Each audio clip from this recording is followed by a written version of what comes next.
Deu. Boa tarde, gente. Vamos falar um pouco sobre o governo do Dom Pedro II, tá? Vamos conhecer um pouco do Dom Pedro II. O Dom Pedro II, ele foi... o pai dele foi embora do Brasil, Dom Pedro I, e deixou o Dom Pedro II aos cuidados do José Bonifácio. Então, o José Bonifácio, ele era responsável pela educação do Dom Pedro II. Nesse sentido, ele foi um influenciador, no caso, porque ele era o tutor do Dom Pedro II. O José Bonifácio, ele era um homem extremamente inteligente, extremamente culto, ele falava 11 línguas, era monarquista e também era a favor da abolição. Por que ele era a favor da abolição da escravatura? Porque ele dizia assim que a escravidão atrasava o Brasil e que se o Brasil fosse um país onde que houvessem pessoas livres, pessoas que pudessem trabalhar, ganhar o seu salário, o Brasil seria muito mais desenvolvido do que sendo um país como ele era, né? Um país agroexportador de monocultura, principalmente um tipo de cultura, o café, né? No caso, isso aí concentrava muito, no caso, a renda na mão de poucas pessoas. Essa renda ela não era bem distribuída, então ficava mais na mão dos cafeicultores. Sendo assim, Dom Pedro, como ele era influenciado por José Bonifácio, ele também adquiriu amor ao belo, adquiriu amor ao conhecimento, adquiriu gosto pelas artes, né? Então, o que, que ele vai fazer? Ele vai conhecer um homem chamado Carlos Nobre. O Carlos Nobre, ele havia perdido a sua mãe, então ele era um jovem que tinha talento, só que não tinha dinheiro, era um jovem pobre. E aí o Dom Pedro e a sua esposa, eles vão conseguir enxergar esse talento no Carlos Nobre. O que, que eles vão fazer? Eles vão patrocinar a ida e os estudos do Carlos Nobre. Então, eles vão patrocinar a ida do Carlos Nobre para a Itália. Lá na Itália, ele vai estudar e ele vai compor uma das maiores óperas que o Brasil conheceu, né? E que foi conhecida no mundo todo, chamada Guarani. O Guarani ele é uma ópera que ele fala sobre a cultura do Brasil, né, essa diferença cultural, e vai falar um pouco sobre os índios, né, o legado indígena. Então, quer dizer, aí nós já estamos vendo uma forma de uh, caracterizar, mostrar uma peculiaridade do Brasil para o mundo, porque até então o mundo achava, como alguns ainda acham hoje, que o Brasil é uma selva, que o Brasil tem os índios andam aqui pelados, que existe aqui cobras e coisas andando, então tem muita gente lá fora que tem essa imagem do Brasil, então ele quebrou esse tabu no caso. Agora vamos dar uma olhada na questão do Dom Pedro II político, tá? Como político, ele era um cara extremamente estrategista. Então, o que, que ele vai fazer? Ele vai usar da diplomacia. Ele vai tentar aliar dois partidos políticos. Um partido é o Partido Conservador e o outro partido é o Partido Liberal. Então, como que ele vai fazer isso? Ele vai procurar um equilíbrio entre eles. Em alguns livros e provas de histórias que eu já vi, existe até uma charge onde que tem dois bonequinhos assim, eles segurando esses bonequinhos. Embora essa charge muitas vezes ela queira remeter a um pensamento de que ele estaria manipulando esses dois partidos para que eles fizessem aquilo que o governo desejasse, no caso, né? Aquilo que fosse bom para o Dom Pedro II. Outra questão que nós vamos ver aqui agora, gente, nós vamos ver a questão do desgaste. Por que que se desgastou esse governo? Por que que acabou a monarquia no Brasil? Primeiro porque nós estamos num período, né, em que as ideias republicanas, elas estão vindo muito, estão muito próximas aqui, são influências de outros lugares, certo? De outros países, e que são influências de que a república seria mais aceitável do que uma monarquia, certo? Então, aqui, o que que nós vamos ver? Nós vamos ver que uma das questões que fez com que Dom Pedro, o governo dele se tornasse um governo desgastado, foi a Guerra do Paraguai. A Guerra do Paraguai ela ocorreu porque o presidente do Paraguai, Solano Lopes, ele pretendia invadir os territórios e ele invadiu o Mato Grosso aqui, entrou aqui, pessoas foram presas, pessoas morreram, né, por causa dessa guerra. E o que que aconteceu? O Dom Pedro ele teve que se posicionar, né, nessa guerra, porque se não tivesse um posicionamento, certamente eles teriam feito o governo que ele sonhava, que era a unificação desses países, todos os países aqui da América Latina, e formar somente um país. Então, o que que aconteceu? Vai ser convocado voluntários da pátria, pessoas para trabalhar, para ir para a guerra, certo? E o general Deodoro, ele foi um dos líderes desse movimento, ele lutou. Outra questão que a gente vai pontuar aqui é a questão da religião. O que que aconteceu aqui?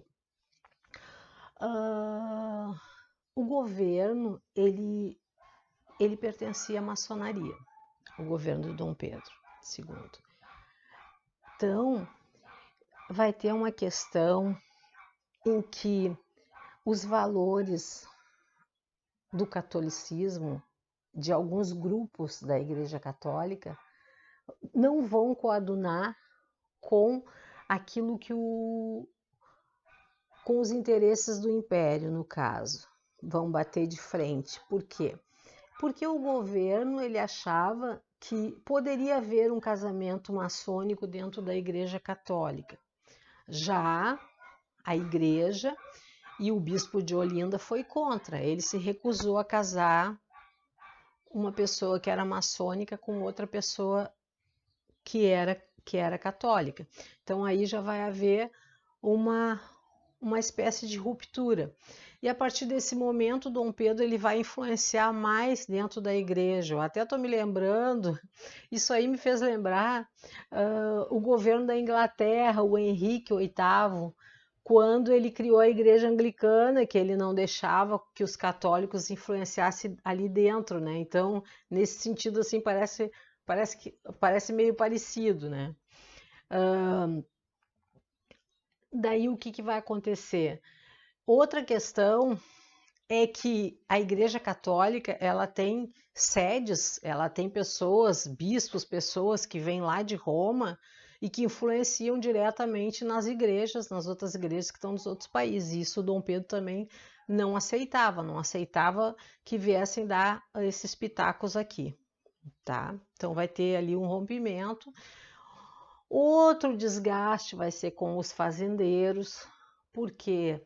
Porque os fazendeiros eles eram donos de escravos, os escravocratas, e eles eram contra a abolição. Então, no momento que a princesa Isabel assinou ali a Lei Áurea, ela também assinou o fim do apoio desses fazendeiros à coroa. Então, eles perderam esse apoio, que era um apoio muito importante, um apoio, inclusive, na parte do grande PIB do Brasil, porque o grande PIB ele estava voltado nesse dinheiro que vinha do trabalho escravo, do trabalho das exportações dos cafés, né? Dos cafezais, dos cafeicultores. Então ele perdeu esse apoio dos cafeicultores. Outra questão vai ser a questão urbana ali, porque muitas pessoas mais do lado mais urbano das cidades, né, intelectuais ou algumas outras pessoas, jornalistas, vão ser contra o governo. Então eles vão começar a querer participar mais do governo. Não vendo essa possibilidade, vão começar a ficar contra o governo, certo?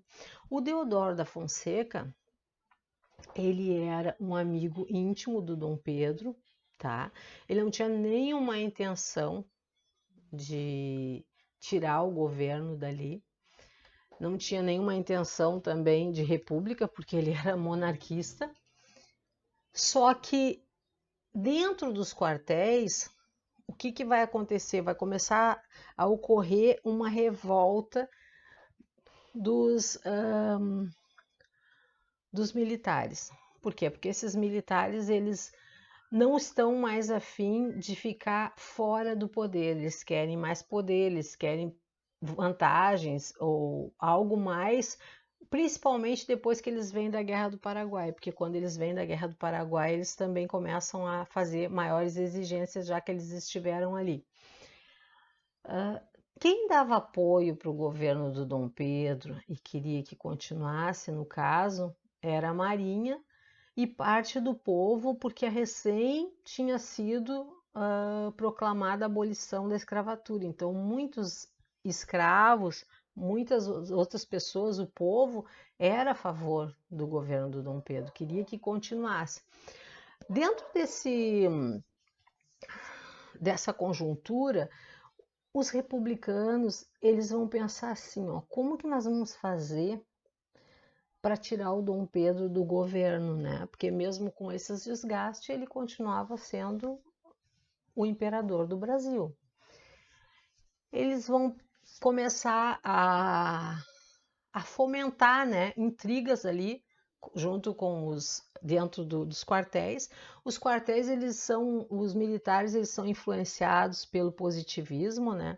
Que é extremamente tecnocrata, racional, por Augusto Comte, que vai ser a filosofia que eles vão passar a utilizar depois, filosofia de ordem, de progresso.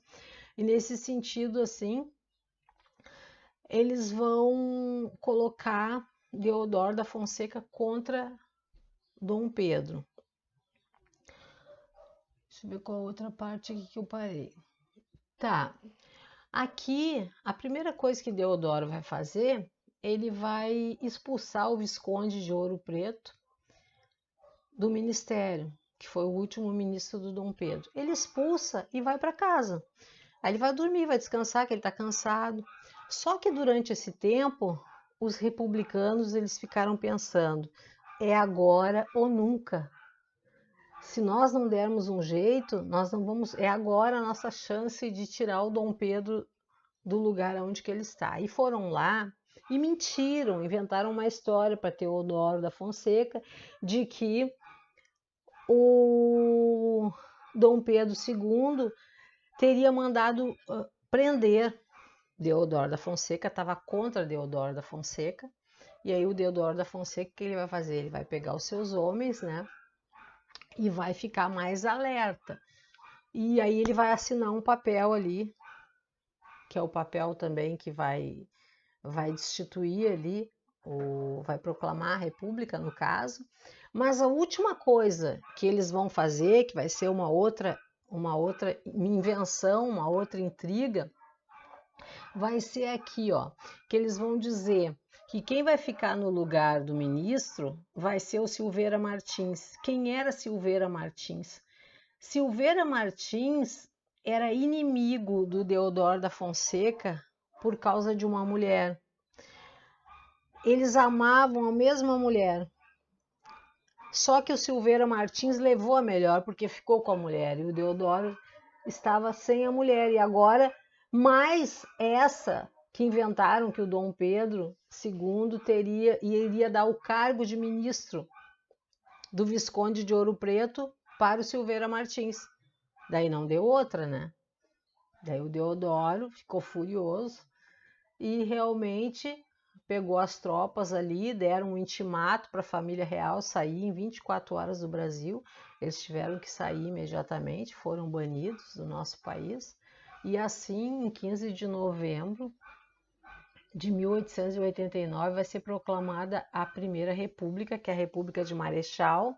É um governo provisório, Por que que é um governo provisório? Porque não foi um governo que foi consultado à população, por isso não foi um governo, um golpe mesmo, porque não tinha assim nada em lei que eles pudessem fazer o que eles fizeram, foi através de armas, vai ser o primeiro governo militar do Brasil.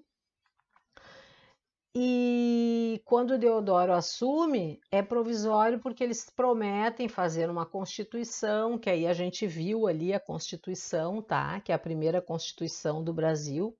Essa Constituição, eu coloquei ali para vocês que ela trouxe algumas mudanças, tá?